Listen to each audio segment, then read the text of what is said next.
السلام عليكم ورحمة الله وبركاته. ازيكم عاملين إيه؟ الحمد لله كويسين.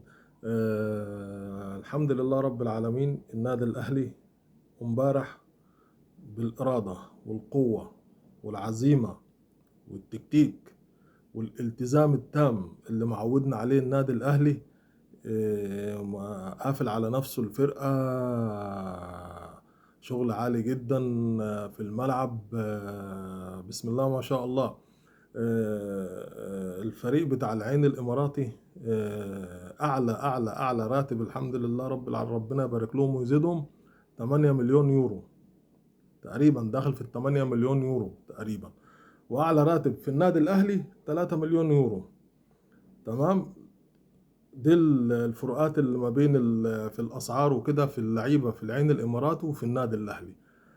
بس النادي الأهلي قوة، بسم الله ما شاء الله، عزيمة. تمام. قوة دفاعية، قوة في وسط الملعب، قوة هجومية. الحمد لله رب العالمين، كانوا عاملين شغل هايل جدا تكتيكيا وامبارح في الملعب. ان هم كانوا بيضغطوا من قدام كويس جدا جدا جدا. تقريبا كان كل لاعب مع لاعب، الضغط كان كل لاعب على لاعب، ما كانوش بيدوا مساحات الا غير شوية حاجات صغيرة كده بس. وده كان لازم يحصل يعني، وده امر طبيعي يعني، ان هو هيهاجمك، ان هو في الكور الثابته. يعني حطوا امبارح كوره ثابته كويسه خالص بصراحه. وربنا ستر فيها الحمد لله رب العالمين. وان شاء الله الفتره اللي جايه باذن الله كده الانتركونتيننتال خلاص، احنا خلاص باذن الله هنروح قبل النهائي باذن الله. وهنفكر وان شاء الله هيفكروا بقى اللعيبه، طبعا هيفكروا طبعا في المباراه اللي جايه طبعا في الدوري ان شاء الله باذن الله.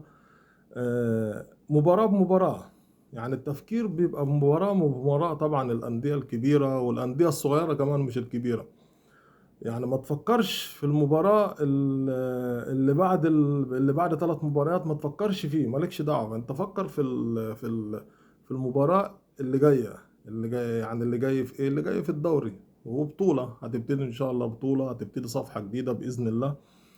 ربنا يوفق ان شاء الله بإذن الله. والحمد لله رب العالمين. وسام بن علي وإمام عاشور وقفشة يعني خلصوا على العين الإماراتي.